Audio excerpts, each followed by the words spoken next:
Iblis itu sebutan, itu jabatan. Iblis itu bukan namanya, tapi jabatannya. Lu Peter, masuk karo bedane pangkat karo jabatan. Jenderal itu pangkatnya, pangap itu jabatannya. Iblis itu jabatan, bukan pangkat. Namanya bukan iblis. Namanya macam-macam, tergantung di mana dia. Kalau di sini budayawan, kalau di sini seniman, kalau di sini ustadz, di sini kiai, di sini dukun, di sini macam-macam.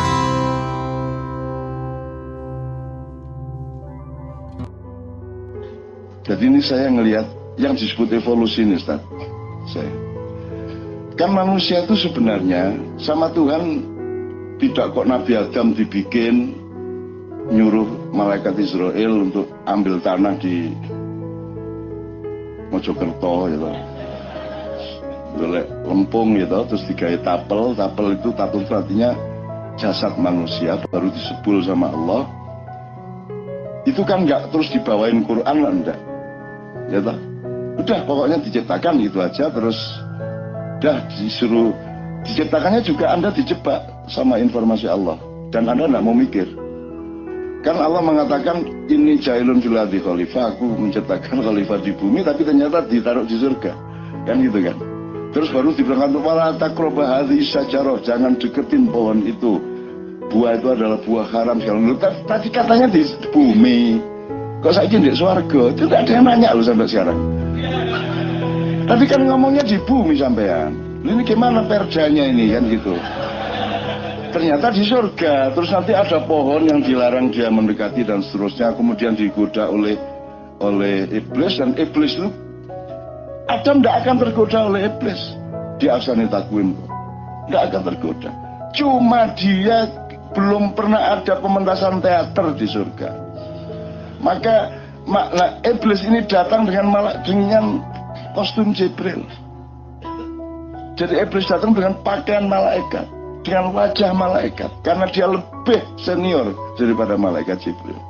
Maka Adam menganggap itu malaikat, maka dia taat kepada sarannya si iblis.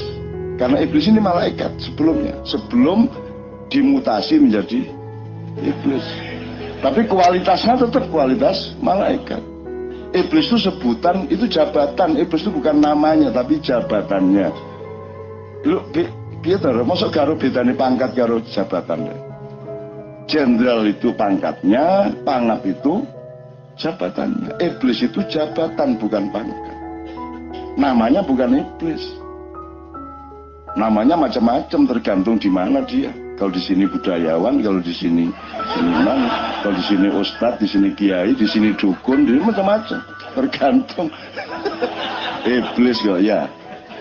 Jadi kalau di setiap langit, di setiap lapisan langit iblis diberi gelar masing-masing. Ada Al-Khosi, ada As-Sajid, ada Ar-Roqi, gitu. Ada Kanzul Jannah, ada macam-macam gelarnya sesuai dengan konteks pemahaman orang. Itu. Kalau ke daerah ya selamat datang Kiai Haji Iblis, gitu. Gitu. Jadi teman-teman sekalian, loh, itu juga Anda tidak pernah bertanya. Makanya kita jangan buta. Ini yang dasar-dasar kita masih buta kok. Saya rileks ngomong seperti itu karena Allah memang membekali saya akal, common sense tadi itu, dan tidak masalah. Saya tidak khianat apa-apa sama Allah kok dengan itu kok. Ayo jebak sampean. Karena Allah itu memberi 3 macam informasi. Satu yang disebut wahyu itu mas, atau firman. Satu perintah atau dogma. Dan itu hanya Allah, tidak usah dipertanyakan kok dia ngasih dogma. Nah ya gimana wong dia yang punya sakarepku gak gelem tak batalno kabeh. Enakmu dhewe tak ringkes gini, bumi srengenge tak preges meneh, tak untel-untel tak dadekno anyar. Gitu Tuhan kok dibantah. Gitu loh. Jadi tidak usah bantah surat apapun lah, ayat berapapun lah. Gitu. Kok dibatalno karo Gusti Allah loh. Ya wis gak sido kok gak gelem. Jadi saya ini sedang bermesraan sama Allah. Kan Allah, insya Allah Allah senang karena waduh akal yang aku anugerahkan kepada anak itu dipakai dengan seksama, kan begitu kan. Terus saya ten bumi kok ten swarga. Akhirnya iblis yang gelisah, Jibril nggak gelisah, semua yang lain nggak gelisah kok. Ya toh. Katanya tadi SK-nya di bumi, ini jailun fil ardi khalifah. Tiba-tiba kok ditaruh di surga dan tidak ada kritisisme, tidak ada demo, tidak ada somasi, tidak ada yang lapor ke MK, tidak ada gimana ini. Akhirnya iblis terbukti dia yang paling tertib dan disiplin. Dia diam-diam mengatakan, ya Allah, kemarin bilangnya di bumi loh ya, kok sekarang di surga. Jadi mohon maaf, dengan cara saya akan pindahkan dia ke surga. Maka dia bikin mafia, maka dia bikin konspirasi, maka dia pakai acting seperti malaikat yang wajahnya cahaya. Kemudian Adam tertarik kepada dia, terpesona, kemudian dia mendekati pohon itu. Dan jangan dipikir pohon itu pohon yang hina. Memang ada sesuatu yang hina di surga. Nggak mikir juga nih orang-orang. Wa innahu haram, itu buah haram. Haram itu maksudnya kamu itu belum saatnya menyentuh buah itu, karena puncak kenikmatan di surga ya buah itu. Kamu masih S1. Kamu jangan sentuh itu dulu, Dan. Kamu itu kan semester pertama. Ini S3, ini mu'alaf kamu. Jangan sentuh itu dulu, bukunya kegedean. Gitu loh. Tamat SMA baca kitab kuning ya gak iso. Kitab soklat ya gak iso kan. Akhirnya pokoknya singkat cerita, iblislah yang bikin adegan dan rekayasa sehingga Adam diturunkan ke bumi yang memang merupakan SK-nya, kan begitu. Nah, bahwa caranya iblis seperti itu karena iblis tahu dia sudah tidak dalam posisi untuk melakukan somasi secara resmi, kan gitu, betul enggak? Ya Allah, nggak bisa dia gitu. Oh, Kus Kadung, gini, kamu kan sudah saya perankan, sudah saya casting kamu menjadi iblis, dan kamu saya larang untuk sujud kepada Adam, kan gitu, gitu kan? Emangnya iblis berani sama Allah? Kamu tuh jangan goblok-goblok lah. Nggak ada yang berani sama Allah. Itu dipikirnya iblis apa wastakbar. Memang itu kan teks dramanya Allah. Emang ada yang berani sama Allah? Emang iblis berani? Gila apa? Nggak berani. Nggak berani. Jadi kalau itu ada gambar di internet itu, apa ini mas jenis mas? Panco antara iblis lawan Yesus. Ini. Iblisnya lapor ke saya. Saya ini kan ini Yesus dianggap Tuhan nih. Terus saya gini, apa? Panco sama. Jadi saya ini dianggap pesaingnya Tuhan. Tolong kasih tahu Tuhan, saya nggak gitu. Dia bilang gitu. Nggak berani saya sama Allah, enak aja. Nggak ada yang berani sama Allah, gila apa? Nggak ada. Nggak ada. Kalau Anda tanya makhluk yang manapun yang lebih hebat dari manusia yang samar-samar, Anda browsing ada itu. Ada. Kalau Anda cari, nanti saya kasih tahu. Itu ada makhluk-makhluk yang dulu bertugas di zaman Fir'aun, bertugas lagi di zaman Ratu Sima. Ya, dia turun lagi, naik, turun lagi, naik, turun lagi. Dia menyimpulkan pokoknya yang satu itu, yang namanya Allah Subhanahu wa Ta'ala. Sudah, kamu tidak usah ikut-ikut, tidak usah ngelawan. Itu tidak bisa dilawan dulu. Itu luar biasa dahsyat dan dia sangat baik. Gitu. Maka iblis pun tidak akan berani sama Allah. Jadi Anda jangan pikir iblis itu musuhnya Tuhan. Iblisnya menderita. Ya Allah, aku dianggap musuhnya Allah. Ya Allah, ampun, itu kan dia. Itu, apalagi saya sudah nulis di drama saya tahu itu di tikungan iblis, dan non iblis itu pengagum Muhammad gak karu-karuan. Lu kok bisa iblis yang Muhammad lebih senior dari iblis? Angel meneh lagi. Rasul Muhammad lebih senior dari iblis, lebih senior dari Jibril, karena dia ciptaan Allah yang pertama, Nur Muhammad. Kemudian yang Anda kenal sekarang dengan Maulid Nabi itu adalah Muhammad yang sedang disuruh jadi bupati di bumi, suruh bertugas di bumi gitu dong. Terus Anda pikir sekian miliar tahun, sekian miliar abad kehidupan ini, si kekasih Allah yang namanya Muhammad itu hanya ditugasi 63 tahun. Sia-sia banget hidupnya. Enggak, dia sedang tugas di berbagai macam tempat yang lain. Jangan tidak usah bantah. Anda mau ketemu jin, tanya sama jin, nabimu siapa? Dia bilang Muhammad. Apakah Muhammad yang di Mekah itu? Iya, dia bilang gitu. Cuman ketika di tempat saya bukan yang di Mekah itu. Ngerti maksudnya?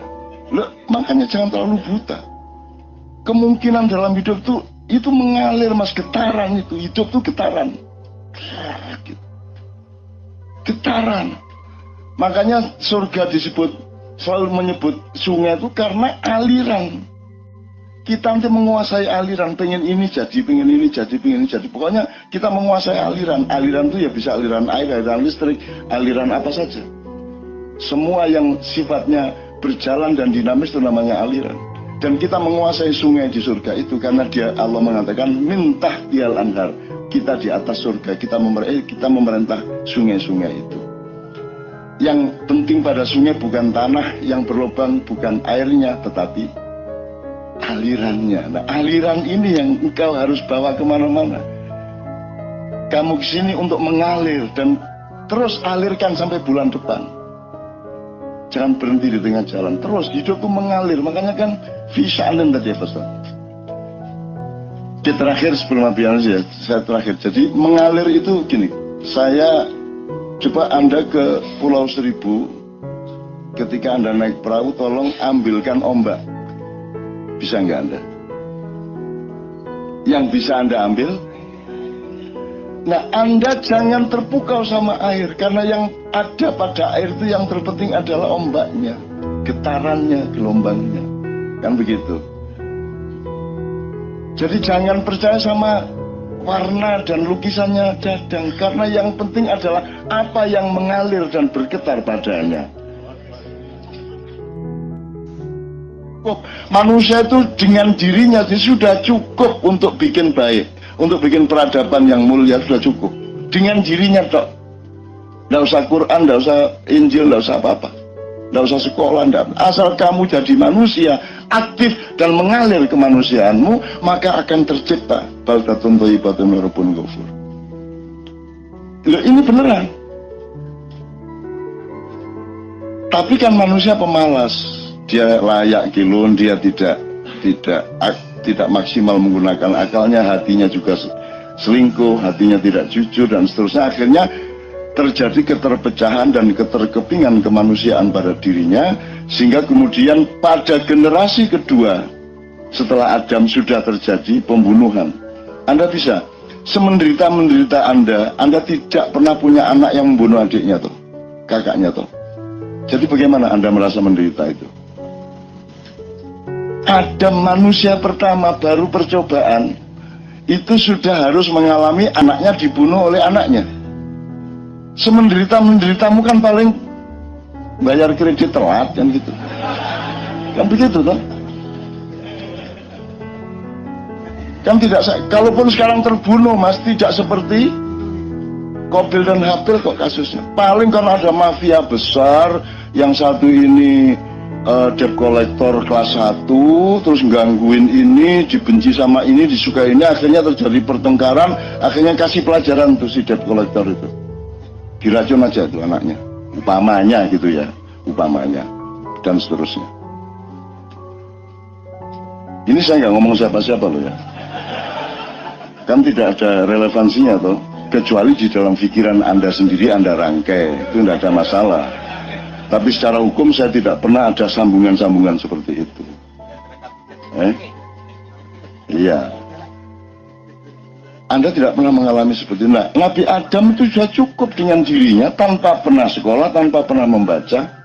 Yang disebut wa 'allama Adam al-asma'a kullaha tsumma 'aradahum 'alal malaika di Quran, di terjemahan disebut dan Allah mengajarkan nama-nama benda atau nama benda-benda. Saya tidak menyalahkan, tapi saya kurang akurat pada pemahaman saya.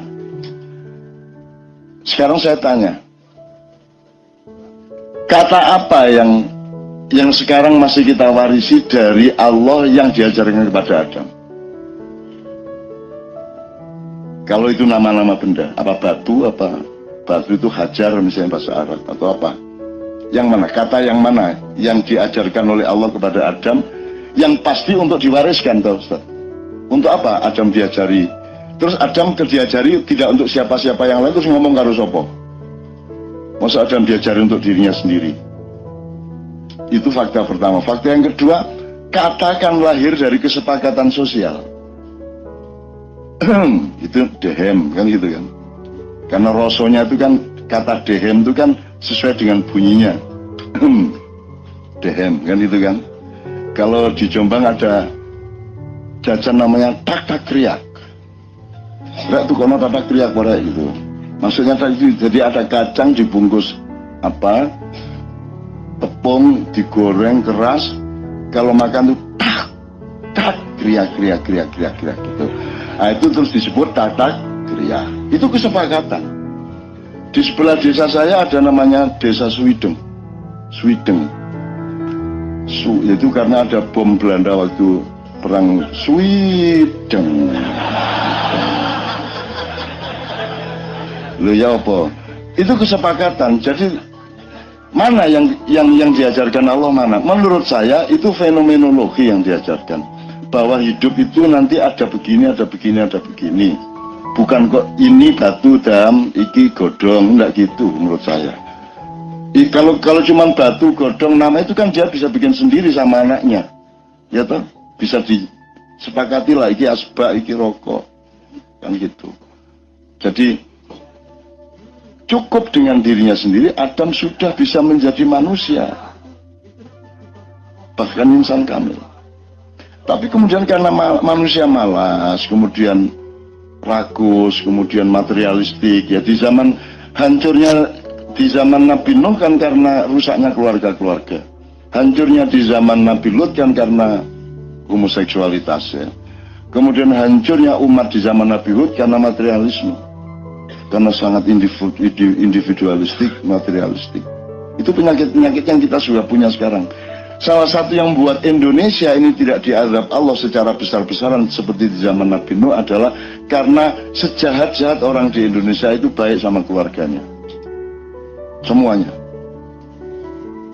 Saya ketemu sama pembunuh yang pembunuh bayaran, sudah membunuh siapa, bilang sama saya siap Cak di penjara, tamati saiki aku gak pomas. Cuman aku titip bojoku ya Cak. Begitu. Maksudmu titip bojomu tak apa-apa.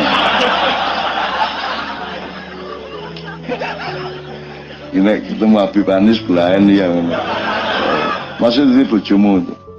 Ada yang dulu pernah ditangkap yang bunuh bosnya Cina itu, kemudian dia di penjara, dia bisa keluar penjara dalam keadaan diborgol tangan dan kakinya, hanya pakai celana pendek dia bisa keluar dari penjara militer ya, ingat ya. Itu dia sekarang di salah satu lapas di Sidoarjo dan dia bilang sama Kalapas, Pak, sampean kan tahu saya ini berasal dari satuan yang tidak kalah sama Kopassus. Saya bisa keluar dari penjara dengan sangat mudah. Saya bilang, tapi saya berjanji tidak akan keluar dari sini dengan satu syarat.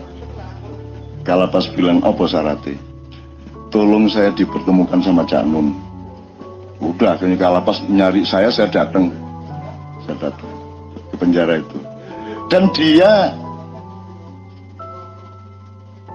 ikhlas di penjara seumur hidup. Asal saya menyaksikan bahwa dia bukan yang paling bersalah dalam kasus itu. Terus dia bawa berkasnya, dia nangis di pangkuan saya, bahwa dia gede banget. Saya kecil begini, dia nangis di sini saya, guguk itu, terus dia kasih berkas. Saya salah. Tapi yang lebih salah adalah komandan saya. Kan gitu. Kalau saya hukuman mati, komandan saya harusnya kalau saya hukuman seumur hidup seharusnya ada yang dihukum mati, kan gitu, dan seterusnya ya.